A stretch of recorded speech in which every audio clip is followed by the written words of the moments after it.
Erev Tov, shalom à tous. On est très heureux. On se retrouve avec Midreshet Yehuda Manitou. Et c'est le deuxième volet d'un texte magnifique de Manitou. Je crois que ça s'appelle Après la guerre de Kippour. En tous les cas, on est avec le Rav Uziel pour continuer à comprendre un petit peu les conséquences, j'ai envie de dire, entre autres, les conséquences sociologiques et ce qui découle après la guerre de Kippour. Donc, c'est le deuxième cours. Vechavod, Rav Uziel. Donc, Erev Tov, effectivement, on va essayer aujourd'hui de continuer et peut-être même aujourd'hui de finir plus ou moins ce que on avait commencé il y a 2 semaines maintenant. Et on va donc essayer de comprendre avec Manitou quelle est la solution au problème. On avait vu quel était le problème de la guerre de Kippour. Vraiment, en résumé très très court et très schématiquement, on avait vu qu'il y avait un véritable problème que Manitou soulève et qui est le problème, j'aurais pu dire comme ça, idéologique, spirituel, qui s'est posé à la suite de la guerre de Kippour, et que, en fait, en Israël et dans le monde juif en général, on s'est rendu compte que on n'avait pas complètement coupé avec la galoute. C'est-à-dire qu'on avait encore les dangers de la galoute, comme on les avait connus du temps de la Shoah à Loaleno, et même avant, dans lequel maintenant, c'est ce que j'avais montré il y a 2 semaines, maintenant, en fait, Israël en tant que pays joue plus ou moins le même rôle que le juif jouait dans la cité en Europe. Aujourd'hui, Israël, parmi les nations, joue plus ou moins le même rôle. Il est devenu le juif de la nation, avec tous les dangers et les difficultés que ça représente. Et donc, nous dit Manitou, il faut apprendre à retrouver, on va dire comme ça, notre identité pour pouvoir répondre et résoudre ce problème qui s'est posé après la guerre de Kippour. Je vais encore une fois vous remontrer le texte de Manitou. Et maintenant, nous allons voir quelle est la réponse de Manitou. C'est-à-dire, qu'est-ce que Manitou nous propose après la guerre de Kippour, c'est-à-dire après le désarroi qu'il avait décrit dans la première partie de son petit texte, comment il essaye de nous exposer la réponse qu'il préconise pour le peuple juif en général. Voilà, je suppose que maintenant vous allez voir le texte. Le texte va s'afficher sur vos écrans. Et donc, dans ce texte-là, on va lire maintenant, si vous voyez, on est sur la fin du texte. Voilà ce que nous dit Manitou. Il nous dit, cela signifie-t-il les difficultés que nous avons exposées dans le premier cours? Est-ce que cela signifie cependant qu'Israël doive douter de sa foi dans l'accomplissement des promesses bibliques du retour à Sion dont notre génération vit l'accomplissement? C'est-à-dire, nous dit-il, en fait, est-ce que la guerre de Kippour n'est pas la preuve qu'on s'est trompé, qu'on n'est pas maintenant à une époque de Géoula, à une époque de rédemption, à une époque du retour d'Israël sur sa terre? Est-ce qu'en fait, il ne faut pas rester là où on était avant? Est-ce qu'on ne serait pas plus en sécurité si on restait ailleurs, en France, en Angleterre? Je rappelle, et je ne citerai pas de nom ici pour éviter toutes les discussions politiques, qu'une certaine partie de la population d'Israël avait affirmé à un certain moment, par l'intermédiaire de ses représentants religieux, que en fait, il y a un danger à mettre l'ensemble d'Israël sur la terre d'Israël, parce que maintenant, on risque une nouvelle Shoah. Si on est tous au même endroit, on peut brusquement tous mourir. Alors que si on est dispersé parmi les nations, on a une certaine sécurité. C'est une idée qui, dans le monde religieux, a été apparue à un certain moment. Et elle avait été exprimée par un des grands représentants du monde religieux. Nous dit Manitou, pas du tout. Ce n'est pas du tout ça la réponse. Ça ne remet pas du tout en doute les promesses bibliques. Alors, qu'est-ce que c'est? Ça nous oblige à une conscience plus lucide, on avait commencé à en parler, plus adulte, de la considération de notre destin. C'est-à-dire, nous dit-il, au contraire, la guerre de Kippour nous rappelle que nous avons un devoir de lucidité, qu'il faut être capable de relire les événements à la lumière de notre identité, parfois perdue, ou en tout cas dissimulée ou estompée, et qu'il nous faut maintenant reprendre du poil de la bête, c'est-à-dire redevenir ce que nous sommes pour pouvoir lire et décrypter la situation dans laquelle nous sommes, situation sociologique, situation historique, afin d'arriver à comprendre ce que nous sommes, ce que nous vivons, et de pouvoir évidemment nous, on va dire comme ça, continuer à vivre et exister de façon beaucoup plus sereine. Il nous dit encore plus, de façon éclatante, le sort d'Israël est révélateur aujourd'hui, sans doute plus que jamais, de la portée universelle des événements qu'il a fait. Et donc, dit-il, regardez bien ce qui s'est passé à la guerre du Kippour. Le problème de la guerre du Kippour n'est pas du tout un problème israélien, c'est un problème universel.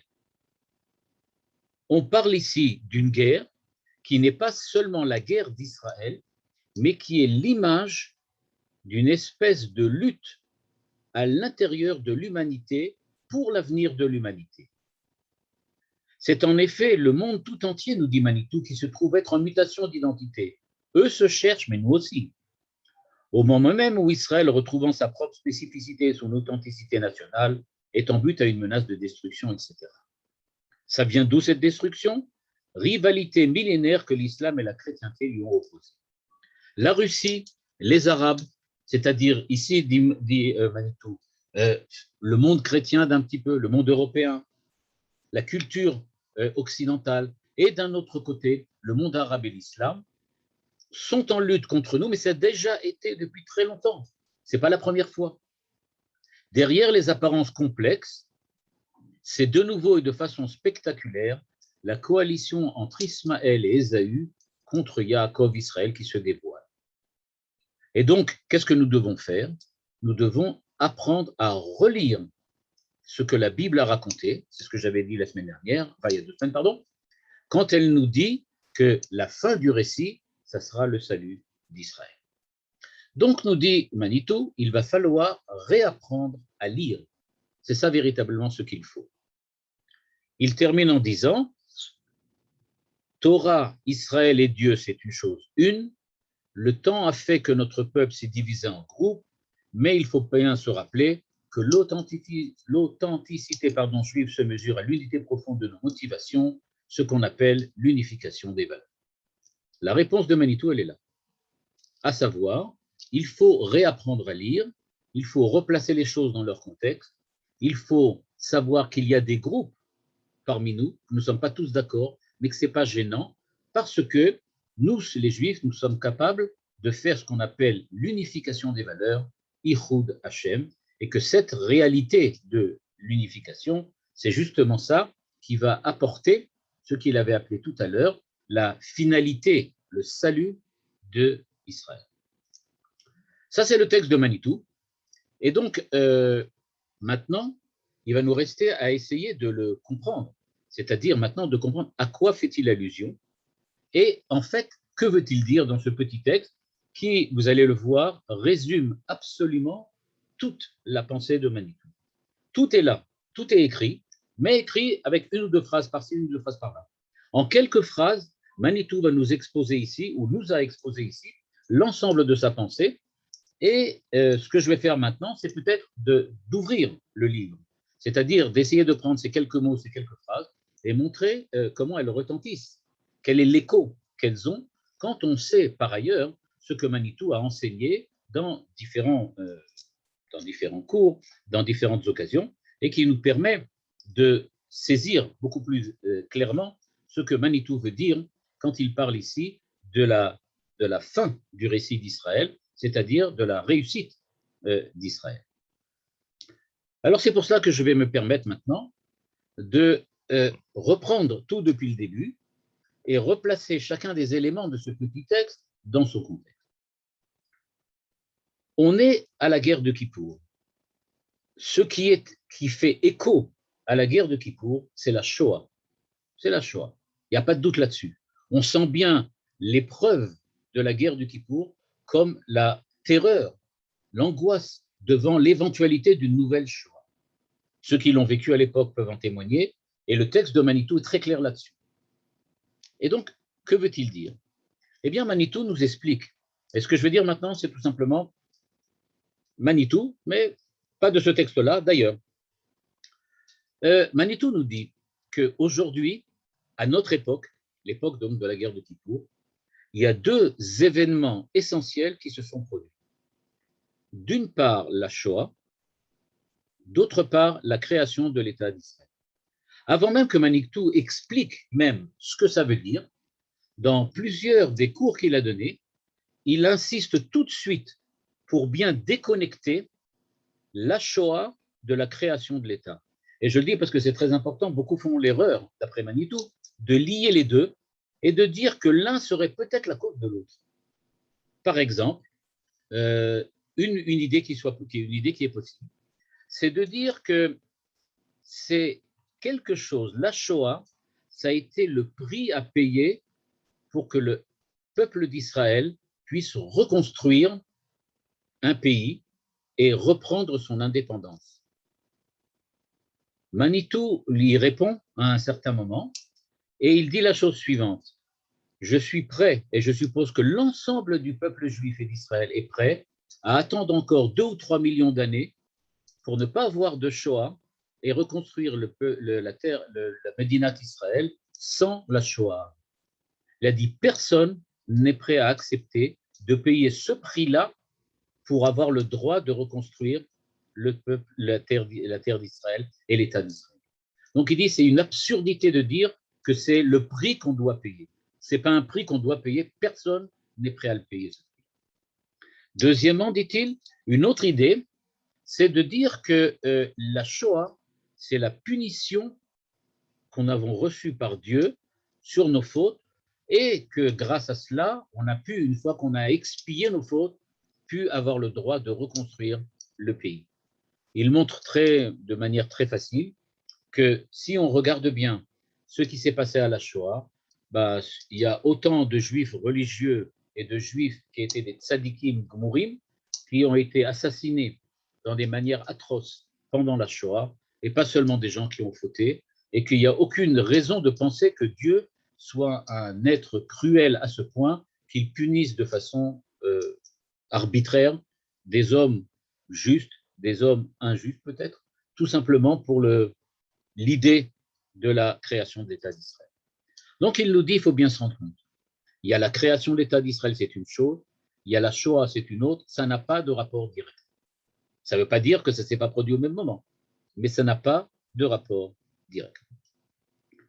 Ce qu'il nous dit, par contre, c'est qu'il faut savoir que la Shoah et la création de l'État d'Israël sont partie intégrante d'un processus historique qui a déjà eu lieu par le passé et qui, on espère, n'aura plus lieu dans l'avenir. C'est-à-dire que nous vivons avec la création de l'État d'Israël la fin d'une très longue période qui a commencé il y a très longtemps et qui s'appelle la période des Arba Malchuyot, des 4 cultures, grandes cultures, qu'on appelle aussi les empires.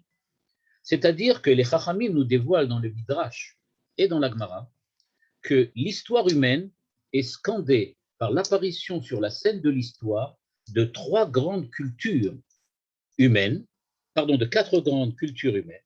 on va voir le détail par la suite, et que ces 4 grandes cultures humaines arrivent à leur fin quand le peuple d'Israël reprend position sur sa terre et redevient petit à petit celui qu'il aurait dû être depuis le début de l'histoire. Et donc, il faut essayer de comprendre d'où proviennent et d'où viennent ces 4 empires, ces 4 cultures, et quelle est la position d'Israël parmi eux, et évidemment, de comprendre pourquoi c'est arrivé. Est-ce que c'était prévu, ou bien est-ce que c'était une erreur de l'histoire? Manitou nous dit, et encore une fois, je ne dis pas partout où il le dit, mais il le dit, que en fait, Dieu attend la finalité de l'histoire, qui doit être la réalisation de la pensée de la création de Dieu. Cette pensée, elle veut la réalisation du peuple d'Israël sur sa terre, recevant la Torah. Mais évidemment, ça ne s'est pas produit tout de suite. Il y a eu quelque chose entre les deux. Toute l'histoire humaine jusqu'à présent, c'est cette évolution qui a commencé avec le premier homme et qui, petit à petit, s'est prolongée depuis maintenant 5700 et quelques années, et qui va jusqu'à aujourd'hui, et qui en fait attend que le peuple d'Israël soit sur sa terre avec la Torah. Mais pourquoi faire? Pour être ce qu'on apprend au moment de la sortie d'Égypte, quand Dieu fait sortir le peuple d'Israël de la galoute, de la première galoute, du premier exil dans lequel Israël a été jeté, eh bien, au moment où il sort de la première galoute, du premier exil, Dieu lui dit « Atem tiyuli mamlechet kohanim vegoy kadosh ». C'est ça, le peuple d'Israël sur sa terre avec la Torah. C'est-à-dire un peuple de prêtres et un peuple saint. Un empire, un royaume de prêtres et un peuple saint, kadosh. Quand on dit ça, dit Manitou, de quoi veut-on parler? On veut parler de deux choses. On veut parler premièrement que la finalité, elle est bien que le peuple d'Israël ait un rôle particulier. Mais quel rôle doit-il avoir? Deuxièmement, un rôle envers les nations. Je sais qu'aujourd'hui, beaucoup interprètent Manitou en insistant beaucoup plus sur l'aspect, j'aurais dit, ethnocentrique de la pensée de Manitou, c'est-à-dire sur le fait que Manitou parle de l'importance et de la centralité d'Israël. Mais quand Manitou parlait de la centralité d'Israël, il insistait toujours que cette centralité d'Israël, c'est comme le centre d'un cercle, c'est-à-dire qu'il y a un cercle autour, à savoir les nations, l'humanité, l'universel. C'est-à-dire, dit Manitou, le début de l'histoire et donc sa finalité, ça sera Mamlechet Kohanim vegoy kadosh envers les Umot haolam, envers les nations. Mais alors pourquoi ça ne s'est pas encore produit? Comment se fait-il que, après le premier exil, et donc le premier retour du premier exil, pourquoi on n'a pas vu apparaître Mamlechet Kohanim vegoy kadosh? Pourquoi le peuple d'Israël n'est pas devenu cette nation de prêtres, cette nation d'hommes saints qui servent les autres nations en tant que guide et en tant que possibilité et moyen d'élévation de l'ensemble de l'humanité vers le Créateur, de la créature vers son Créateur. Eh bien, nous dit Manitou, parce qu'il y a eu deux grandes raisons à l'échec d'Israël. Israël a échoué à cette époque-là, pour deux raisons. Une raison intérieure et une raison extérieure. Une qui était autonome, une qui était hétéronome. La raison autonome, c'est la faute du veau d'or. La faute du veau d'or a montré qu'Israël n'était pas capable à cette époque-là de pouvoir prendre le rôle de peuple prêtre, peuple guide pour l'ensemble des nations. Israël n'avait pas encore la capacité d'être le prêtre et l'homme saint que l'histoire attend, que Dieu attend. Et c'est pour cela que ça ne s'est pas fait à cette époque-là. Mais il y avait aussi autre chose. Amalek, qui est intervenu tout de suite après la sortie d'Égypte, montre bien que les nations, elles aussi, n'étaient pas prêtes à entendre qu'Israël soit cette espèce d'intermédiaire entre Dieu et l'homme en général, l'homme universel. Donc, nous dit Manitou, il y avait deux raisons au fait qu'il y a eu un échec d'Israël à cette époque. Israël n'en était pas capable, les nations n'en voulaient pas. Et donc, alors, qu'est-ce qui se passe maintenant? Eh bien, nous dit Manitou, eh bien, on est rentré dans une autre branche historique que le Créateur avait prévue. Et ce qu'il a prévu, c'est l'apparition sur la scène de l'histoire des quatre empires, c'est-à-dire des quatre grandes cultures, culture politique, culture sociale, culture idéologique et théologique parfois, qui vont apparaître sur la scène de l'histoire. C'est donc dire que quand on parle de la Shoah et ensuite on parle de la création de l'État d'Israël, ces deux événements ne sont pas des événements qui sont j'aurais pu dire, spécifiques à notre époque, mais ce sont deux événements qui ont leur parallèle et leur analogue déjà dans l'histoire biblique, et Manitou va l'expliquer, déjà dans l'histoire des patriarches, telle qu'elle est exposée dans le livre de Bereshit et le livre de Shemot. Et donc, quand tout à l'heure il nous disait qu'il faut savoir redécrypter l'histoire, être plus lucide, c'est à ça qu'il fait allusion. Il fait allusion à cette nouvelle lecture qu'Israël doit avoir, à savoir qu'Israël doit être capable, à partir de maintenant, de relire le livre de la Genèse, de relire le livre de l'Exode et d'y trouver là-bas la description quasi rigoureuse de ce qui lui arrive aujourd'hui, afin de comprendre comment à lui d'entreprendre son existence à l'intérieur des événements qui, d'une certaine façon, reviennent sur eux-mêmes. Et donc, nous dit Manitou, ce sont ces quatre empires qui ont pris à Israël le droit de guider les nations. Ce sont des nations qui ont voulu prendre la tête de l'ensemble des nations. Il s'agissait d'empires qui ont voulu faire l'unité de l'humanité afin de permettre ce que Israël aurait dû faire, mais sans passer par Israël. C'est pour ça que la Gemara, quand elle parle, et le Maharal insiste très très longuement dans son livre sur Hanouka,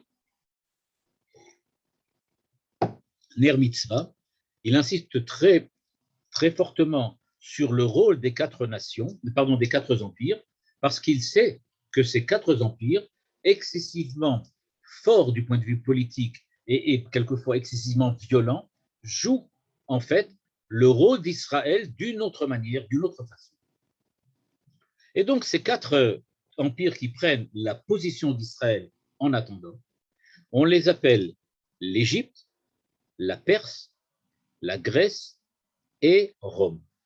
C'est les quatre noms, les quatre dénominations que les Chachamim donnent à ces quatre empires.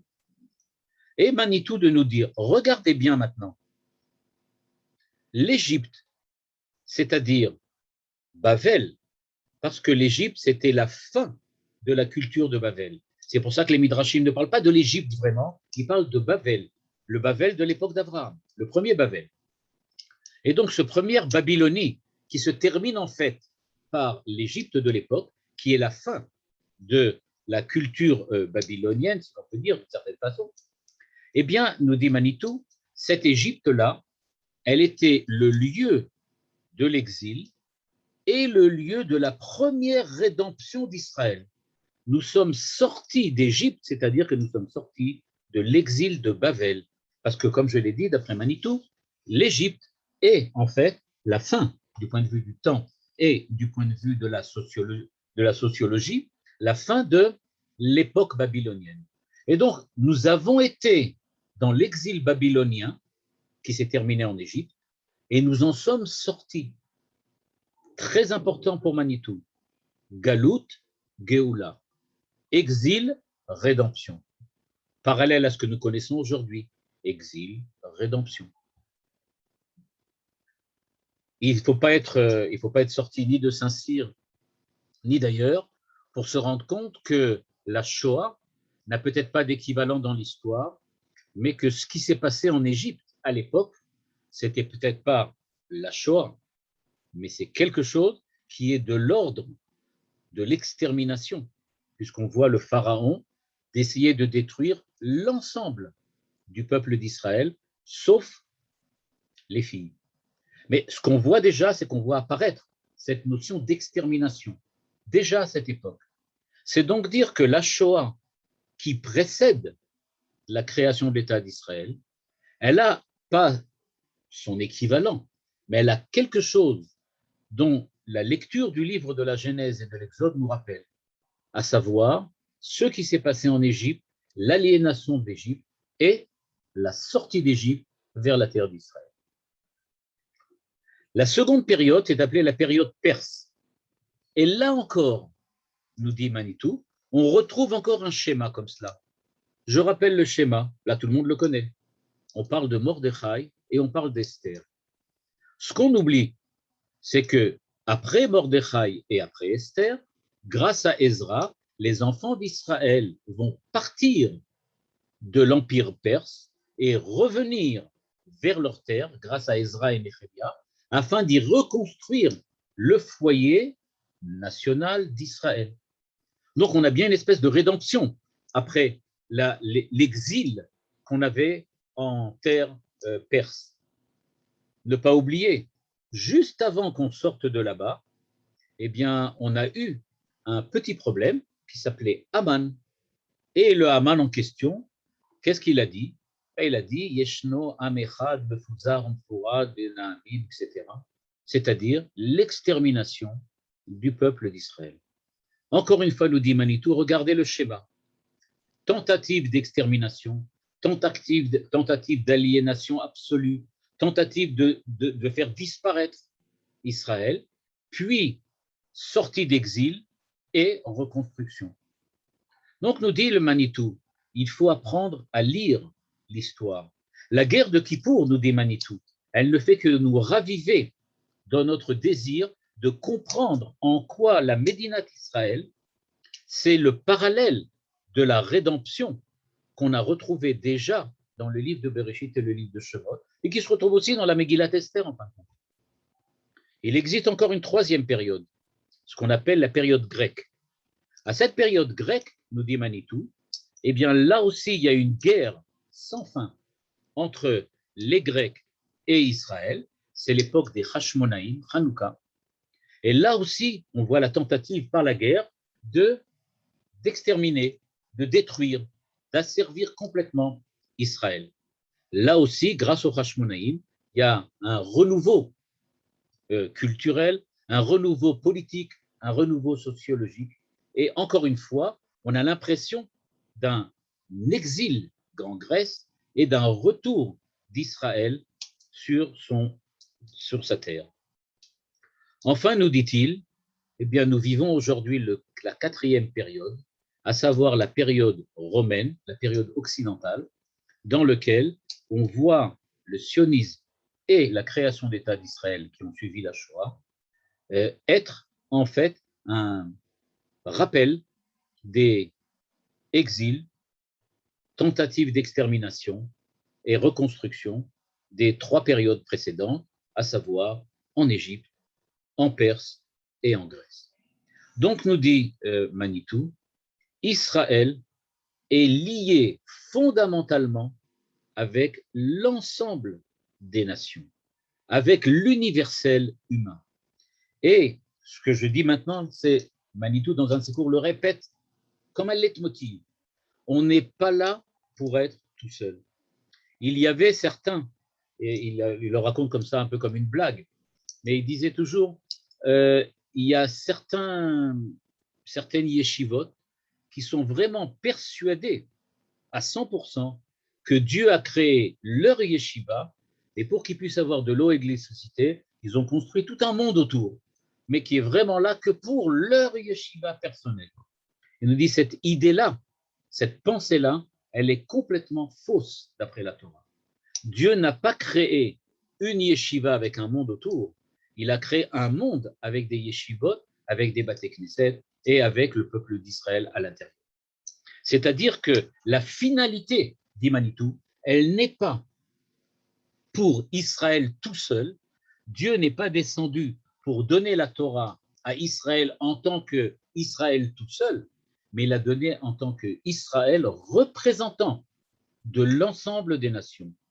Atem tiuli mamlechet kohanim vegoy kadosh. Qui était le Kohen Gadol? Manitou l'explique très souvent. Il dit le Kohen Gadol aujourd'hui, c'est le Chazan du Bet HaKnesset, c'est-à-dire le ministre officiant, comme on dit en français.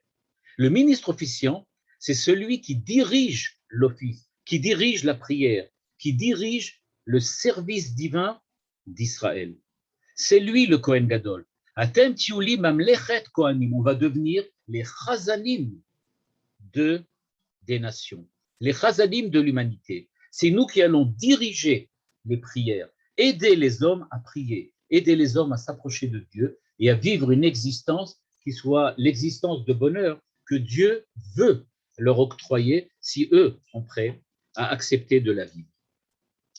Et donc nous dit Manitou, et c'est aussi une très très belle phrase que Manitou disait très souvent, il disait on oublie quand on dit une bracha que ça commence par Baruch Ata Hashem Elokeinu et on s'arrête là. Il faut qu'on s'arrête là parce qu'on oublie qu'après il est écrit Melech Haolam. On dit Elokeinu, c'est notre Dieu. D'accord, mais il est notre Dieu uniquement parce qu'il est aussi Melech Haolam. Il ne se contente pas simplement d'être celui qui dirige, protège, aide le peuple d'Israël, il est celui qui a créé le monde entier, qui a créé l'ensemble de l'humanité. Et c'est vrai qu'Israël est Adam, alors que l'humanité est Adam, avec un Hey, mais il n'empêche que on est tous quelque chose de Adam. Israël a un rôle à remplir, mais ce rôle, c'est véritablement le rôle que Israël doit avoir par rapport aux nations. Donc, on comprend bien, Israël avait un rôle à remplir. Ça ne se fera l'Atid Lavo, au temps du Mashiach. C'est à ce moment-là que ça se fera. Pour le moment, on est dans la période des 4 nations, des 4 exils, des 4 rédemptions et malheureusement des 4 tentatives que les nations ont tenté de faire pour essayer d'éliminer le rôle d'Israël de l'histoire, c'est-à-dire le peuple d'Israël de l'humanité. Et donc, nous dit Manitou, on est maintenant à cette période-là. Et notre période que nous vivons aujourd'hui, c'est la guerre de Kippour, évidemment, en n'est qu'un élément. C'est cette période-là clé dans laquelle on est en train de faire le passage entre l'exil que nous avons vécu dans l'Occident, l'exil que nous avons vécu en Europe, et ce que maintenant nous vivons, à savoir le retour d'Israël sur sa terre, c'est-à-dire le retour d'Israël dans son rôle de Chazan pour les nations. Et je sais qu'aujourd'hui, c'est pas très, on va dire comme ça, pas trop, on n'aime pas trop entendre ce genre de choses. On préfère dire, ah ouais, c'est plus simple si on restait à l'intérieur de notre Beth Knesset, de notre Beth Midrash ou de notre Yeshiva et qu'on ne s'occupe pas tellement de ce qui se passe dehors. Alors d'abord, on a une réponse, hein, vous allez tout nous le dire. C'est pas tout de suite, ça va prendre du temps. Il va falloir attendre qu'on arrive au Yemot HaMashiach. Mais on est peut-être déjà en fait. Mais quoi qu'il en soit, on va devoir attendre. Mais il faut se rappeler, on n'est pas là pour rester là tout seul.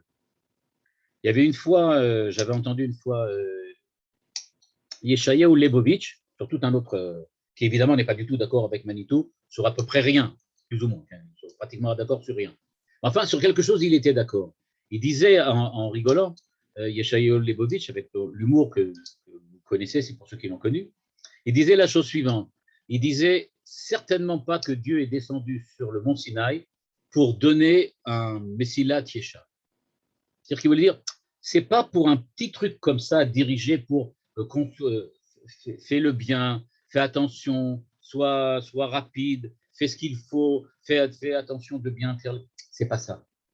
Quand Dieu vient sur terre, c'est pas pour parler à un homme et lui dire, je voudrais maintenant que tu te conduises bien quand tu vas à l'école. C'est pas ça du tout dont on parle. On parle de quelque chose qui est universel, qui dépasse même la dimension humaine en tant qu'homme, simplement l'homme en tant qu'homme, mais quelque chose qui dépasse et qui lui donne une dimension qui est quasi, j'aurais pu dire, quasi divine, d'une certaine manière. Donc tout ça, nous dit Manitou, commence là. Si on comprend ce schéma-là, comme je l'ai montré tout à l'heure dans le texte qui parlait donc sur la guerre de Kippour, on voit pourquoi Manitou dit tout de suite, c'est une autre perspective, il faut lire ça autrement. Vous êtes désespéré, vous êtes en désarroi, vous ne comprenez pas. On va revivre la Shoah peut-être. Il nous dit, mais regardez bien, c'est déjà écrit dans le livre de Bereshit, ça va fonctionner. C'est-à-dire, à chaque fois qu'on sort d'un exil et qu'on arrive, on a reconstruit, on a fait quelque chose. Le 4e, c'est le dernier. Si on est sorti, ça veut dire que maintenant, on est rentré dans la période dans laquelle ça ne peut que aller bien. Il faut donc avoir un peu de courage. Je me rappelle que quelqu'un dans un cours dans lequel justement il exposait cette idée-là, lui avait demandé la question suivante. Mais comment on va tenir? Comment on va tenir? Regardez toutes ces difficultés. On croyait qu'on s'en était sorti. Alors maintenant, on a l'Iran avec leur bombe atomique. On a la Corée du Nord avec le cinglé là-bas. On a encore en Russie, je ne sais pas ce qui se passe là-bas. En Chine, on ne sait pas non plus ce que ça va donner. On dit comment on va tenir? Comment on va tenir là-dedans? Comment on fait pour tenir? Est-ce que la Torah nous donne un truc? La réponse de Manitou, il était la chose suivante. Elle dit la réponse, elle est très simple. Il faut tenir. C'est ça la réponse. C'est-à-dire, la réponse, elle n'est pas, c'est écrit comment, mais il faut tenir. Parce que c'est ça. Le rôle d'Israël, c'est de tenir. C'est ça qu'on doit faire. Alors, personne n'a dit que ça serait facile, mais c'est comme ça que ça doit être. Et qu'est-ce qu'on attend? Alors, c'est-à-dire, qu'est-ce qu'on veut voir? Qu'est-ce qu'on veut voir des mots? Nous dit Manitou, eh bien, on va relire le livre de Bereshit et on va voir qu'est-ce qu'on attend. Et une fois qu'on aura découvert ce qu'on attend, on va comprendre peut-être comment faire pour l'obtenir. Eh bien, tout a commencé, dit Manitou, avec Ever, Avraham à Ivri. Abraham, celui qui était le descendant de Ever. Il était fils de Terach, et Terach était un descendant de Ever. Shem ve Ever. Et donc, on était descendants. Qui était Ever? Eh bien, celui qui a fondé une des notions les plus importantes aux yeux de Manitou, ce qu'il appelle l'identité hébraïque, l'ivriout, le fait d'être ivri, hébreu. Je rappelle pour l'histoire, parce que c'est important, que quand son maître, Jacob Gordin, est décédé, il était malade, et, enfin très rapidement, il est mort très rapidement après être tombé malade. Au moment où il a été admis à l'hôpital, il disait à tous les infirmiers et tous les médecins qu'il rencontrait, il disait, je crois en espagnol, me semble-t-il, il disait en espagnol, je suis un hébreu, je suis un hébreu. C'est-à-dire que la notion hébreu, pour Manitou comme pour Gordin, représente quelque chose qui est l'homme idéal que l'histoire attend de voir vivre, exister sur Terre. Dieu attend l'hébreu, ivri, celui qui est le descendant de Ever, parce que c'est lui qui avait véritablement découvert qu'est-ce que c'est que l'identité que Dieu attend de voir réalisée par l'humanité tout entière. L'humanité doit devenir hébraïque. Mais en quoi ça qu'est-ce que ça voulait dire? Qu'est-ce que ça veut dire une identité hébraïque? Ça veut dire quoi? Ils ont tous une kippa, ils ont des tzitziot, de quoi on parle? Manitou nous dit, c'est écrit dans le texte. À quel moment on parle de Ever? La première fois ou les premières fois dont on parle de Ever, c'est à l'époque de la tour de Babel. C'est à cette époque-là. Et à ce moment-là, on a la description exacte de ce que c'est que le monde hébraïque, c'est-à-dire l'humanité hébraïque, c'est Vaï haaret safa achat udvarim achadim. On avait une seule langue et d'autres langues. Manitou d'expliquer, chacun avait son identité, chacun avait sa spécificité. Il y avait déjà à l'époque 70 peuples, parenthèse, Israël n'en faisait pas partie. Il y avait à l'époque 70 peuples. Ces 70 peuples avaient chacun leur langage, mais ils avaient tous accédé à une pensée de l'unité. Ils étaient tous unifiés, c'est ce qu'on appelait Safa Achat. C'est-à-dire que l'ensemble de l'humanité avait un langage d'unification. Ils étaient capables de penser, de vivre selon l'unification, selon l'unité, selon l'universalité. C'était donc une safa, en hébreu on appelle ça une safa de yichud, d'unification. Quelquefois c'est devenu malheureusement dans l'histoire, avec l'islam par exemple, yachid, celui qui est unique. On ne parle pas d'une langue unique, mais ici on parle de achat, pas unique, mais unifiante, unifiée, celle qui fait que les choses sont une, malgré leur spécificité, malgré leurs différences. Je rappelle la fin du texte de Manitou qu'on vient de lire. Il parle que Israël est ceux qui vont pouvoir permettre à l'humanité de réaliser, c'est la fin du texte, la dernière fois, l'unité des valeurs. C'est de ça dont il parle.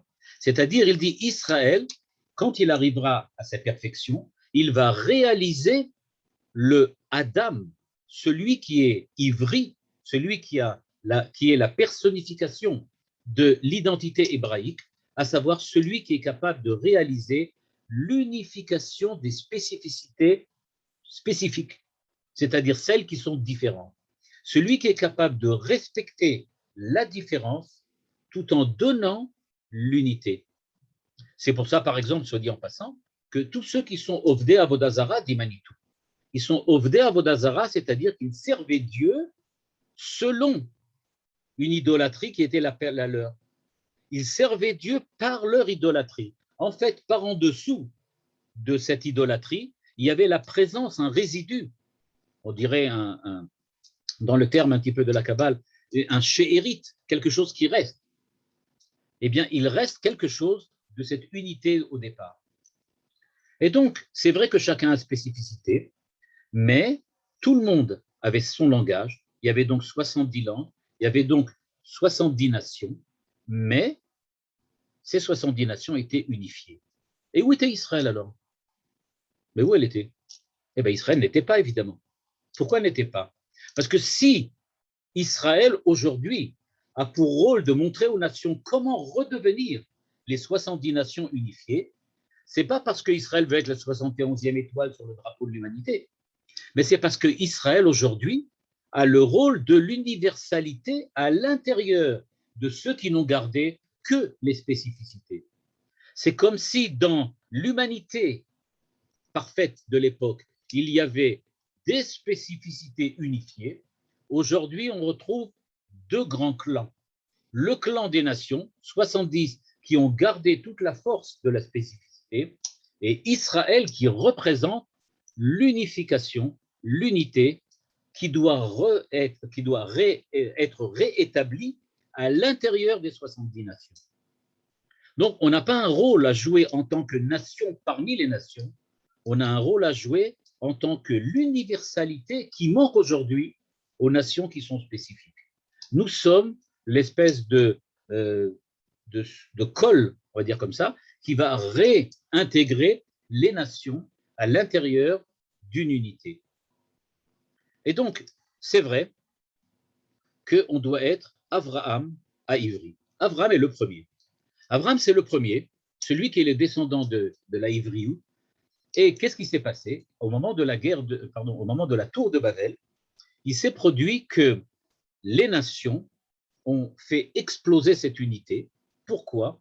Parce que Nimrod, qui était à l'époque le tyran qui régnait sur Babel, avait décidé qu'il faut, pour résoudre le problème de l'unité, effacer les 70 nations et les fondre toutes dans une seule nation. Laquelle? La sienne. Bah oui, si déjà. Et donc, il a eu cette idée de génie, de dire, on ne va pas unifier 70 nations, on va prendre une nation et elle va imposer aux 69 autres ce qu'elle a comme idéal spirituel. L'idéal spirituel de Babel de l'époque, c'est ce que Nimrod a essayé d'imposer à toutes les autres nations. Celui qui est sorti de cette culture babylonienne, c'est Abraham, qui est redevenu Héver, c'est-à-dire qui a redécouvert cette identité hébraïque qui était l'identité de l'ensemble des nations avant que Nimrod ne l'efface dans la tentative de la tour de Babel. Et donc maintenant, on se trouve du point de vue historique à une période clé. On est maintenant devant l'histoire d'un homme qui a créé le premier empire, Nimrod.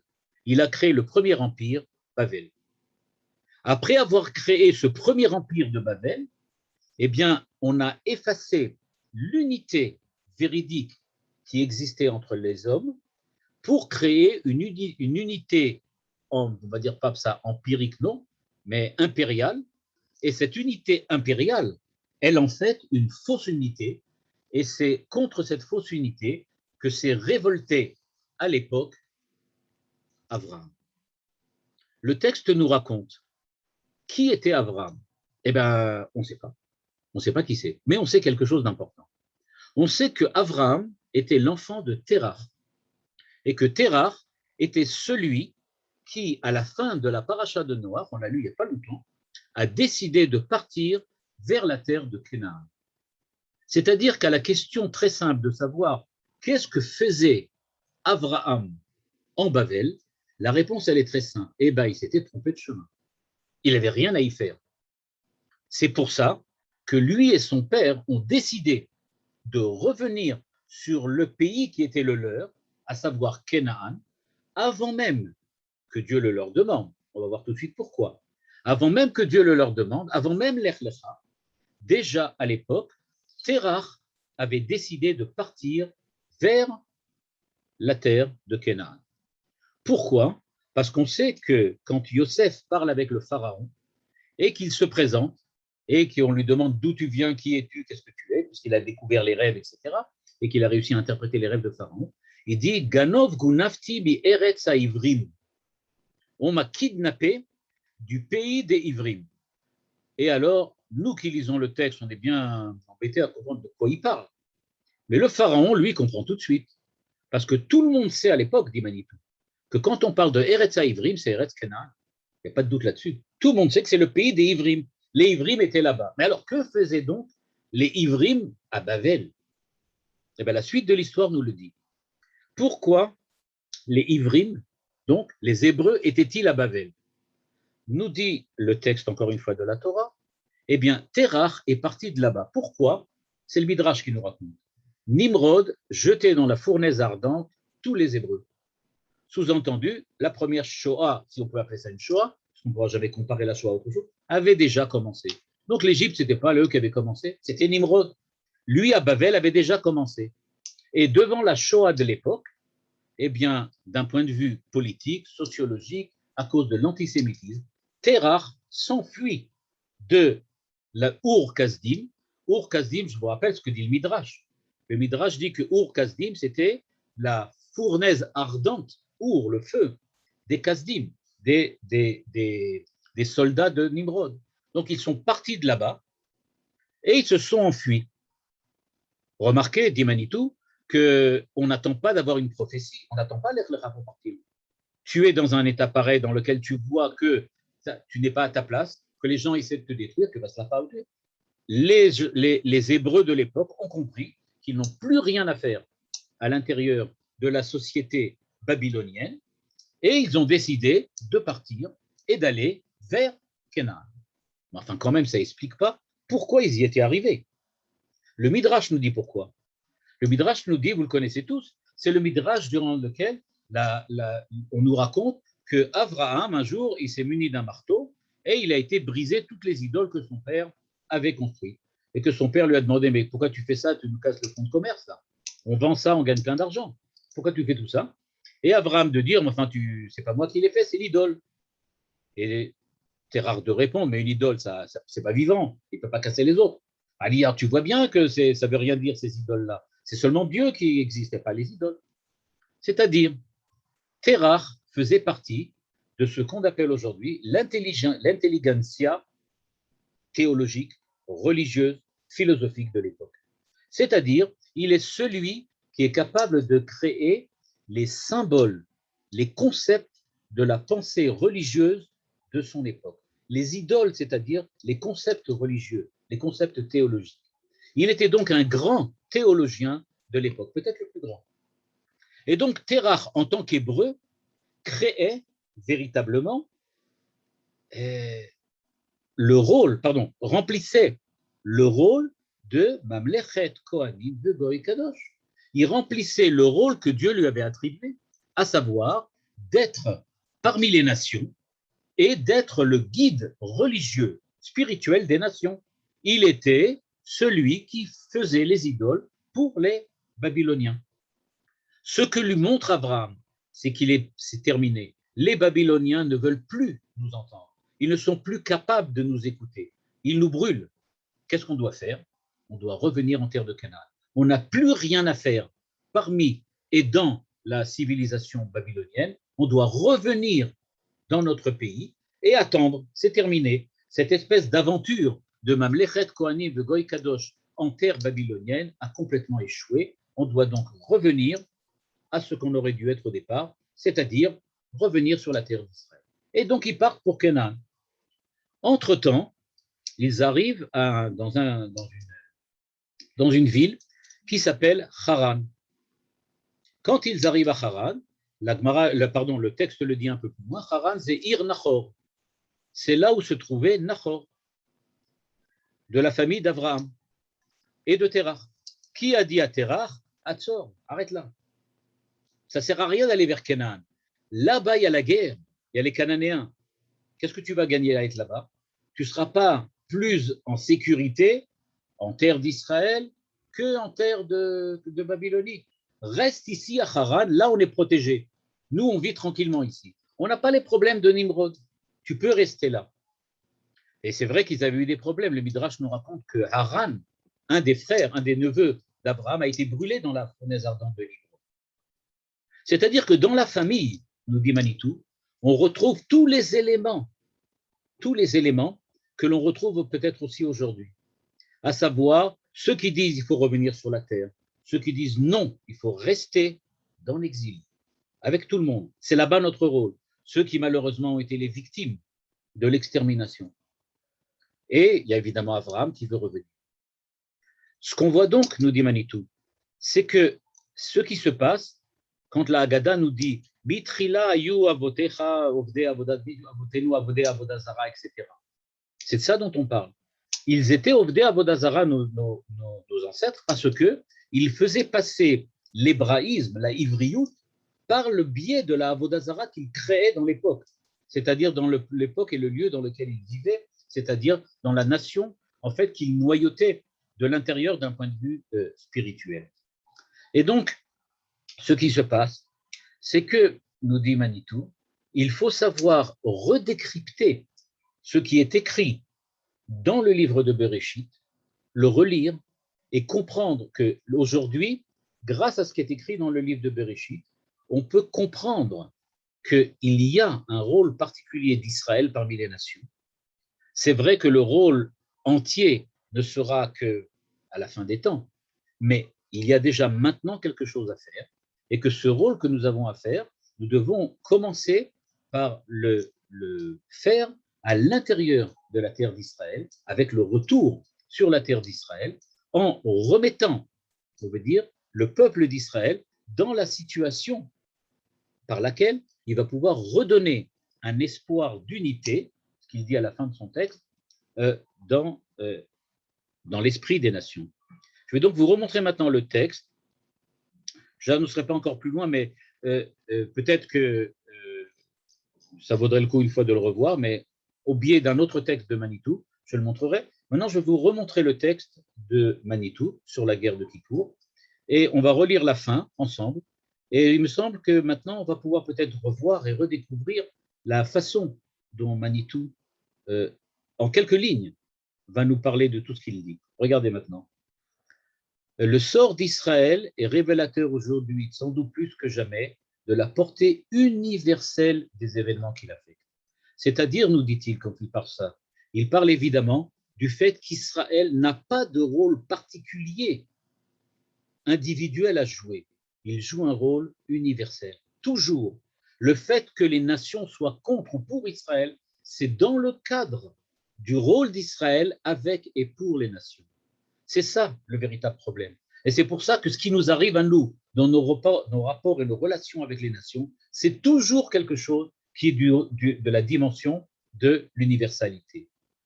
Et il nous dit, c'est en effet le monde tout entier qui se trouve en mutation d'identité, et dans tous les domaines. Pourquoi? Parce qu'on est à une période clé, au moment même où Israël, retrouvant sa propre spécificité et son authenticité nationale, est en but à une menace de destruction. Mais c'était vrai avec Aman, c'était vrai avec Nimrod, c'était vrai avec les Grecs. Donc, nous dit-il, ce n'est pas quelque chose qui a commencé aujourd'hui, mais c'est on va dire comme ça, une composante pratiquement presque définitive de l'histoire humaine. On est tous et toujours en parallèle. Quand nous revenons sur notre terre, ça veut dire que c'est pour l'ensemble de l'humanité que nous revenons sur notre terre. Et c'est donc le monde tout entier qui est en mutation d'identité. Ils vont sortir du Ha-Adam pour essayer de s'approcher du Adam, tout court. Et donc, nous dit-il, on est en but à une menace que l'islam et la chrétienté, là je ne l'ai pas expliqué, ça sera la prochaine fois, l'islam et la chrétienté, c'est ce qu'il appelle par la suite Ishmaël et Esav face à Yaakov. C'est-à-dire, nous dit-il, on est redevenu, on a réintégré le schéma qui est décrit de la lutte d'Abraham, lutte qui a réussi, puisqu'Abraham a réussi à construire le peuple d'Israël, il a réussi à revenir sur sa terre, il a réussi à recommencer l'histoire d'Israël de pied droit. Et bien donc ça, c'est déjà arrivé par le passé. Et c'est ce qu'il nous dit ici, c'est bien l'histoire que la Bible a racontée lorsqu'elle décrit ce que fut l'histoire au temps des patriarches et que nous vivons aujourd'hui à l'échelle de notre être collectif. C'est là qu'il faut le chercher, c'est là qu'il faut le lire. On sait, dit-il à la ligne 14, que la fin du récit, c'est le salut d'Israël. Donc, il n'y a pas besoin d'être en désarroi, être angoissé. Ça va nécessairement se terminer. Ce qu'il termine en disant, c'est qu'en fait, tout est au niveau de l'unité, l'universalité. C'est ce qu'il appelle ici Ichud Hashem, l'unification des valeurs. Et c'est ce qui va faire l'objet du prochain cours, c'est-à-dire essayer de comprendre deux choses. Qu'est-ce que c'est que Ishmaël et Esav, chrétienté, islam, et ensuite de comprendre qu'est-ce que c'est que l'unification des valeurs. Comme vous pouvez le voir, dans ce petit texte, on a entendu de Manitou à peu près tout ce qu'il a dit par la suite. Il parle dans ce texte de l'unification des valeurs, il parle de l'hébraïsme, l'authenticité juive, il parle du fait qu'il y a l'unité, l'unification, qu'il y a ce qu'on appelle les engendrements, c'est-à-dire comment l'unité va se créer, c'est-à-dire comment l'identité hébraïque va et se construit avec le temps, ce qu'on appelle les engendrements, et comment tout cela, ça doit en fait déboucher sur le retour d'Israël dans son pays, sur sa terre, pour le bien de l'ensemble de l'humanité. Voilà pour le moment, et donc la prochaine fois, on parlera des deux dernières notions qui sont l'unité, l'universalité, et le rapport avec la chrétienté et l'islam. Merci beaucoup, merci Ravouziel. On a eu le texte de Manitou ce soir avec le pied rouge du Ravouziel selon les autres textes de Manitou. Exactement. Ça me rappelle également que Manitou disait ce n'est pas à cause de la Shoah qu'on a eu l'État d'Israël, mais il disait c'est malgré la Shoah qu'on a eu l'État d'Israël. Tout à fait, il insiste vraiment très très très lourdement dans toutes les interventions qu'il fait, qu'il n'y a pas de rapport de causalité entre la Shoah et l'État d'Israël. L'un n'est pas la cause de l'autre, d'une aucune manière. Mais ce qu'il dit, c'est qu'il y a un processus historique global qui, en général, comprend une Shoah et une rédemption. Mais ce n'est pas que l'un est la cause de l'autre. C'est tout un système qu'il faut comprendre. C'est le moment des questions, chers amis. S'il vous plaît, justement, Manitou faisait la distinction entre le Khorban et la Shoah. C'est justement dans son introduction au livre sur Gordin. Il disait le Khorban, on peut reconstruire, mais la Shoah a été une destruction massive, impossible à refaire. Tout à fait. Il faut lire le petit fascicule qu'il a écrit sur la Shoah, dans lequel il amène là-bas 7 explications possibles qu'on donne plus ou moins dans la théologie juive et dans la philosophie juive sur la Shoah, qu'il réfute toutes les unes après les autres, et il donne la sienne. Et oui, voilà. Je n'en dis pas plus, je vous laisse découvrir. Très bien. Est-ce que je peux poser une question? Oui. Baba-Kasha? Non, d'autres personnes? Oui, moi, je veux bien. Élie. Allez-y. Oui, c'est pas une question vraiment, c'est une question. J'aimerais savoir si, parce qu'on parle beaucoup de Kibbutz Galigot, les Juifs que nous connaissons avec la diaspora. Par contre, qu'est-ce qu'il en est des Béné Israël, des tribus perdues, puisqu'on parle de cette fin des temps, mais c'est quand même le retour des Béné Israël. Est-ce que Manitou en parle un peu plus? Parce que pourtant j'ai été à Mayanot, mais j'ai pas souvenir de ce qu'il a dit sur les tribus, le retour des tribus. C'est vrai que moi non plus, je ne me rappelle pas avoir vu une intervention dans laquelle Manitou a parlé de ça de manière.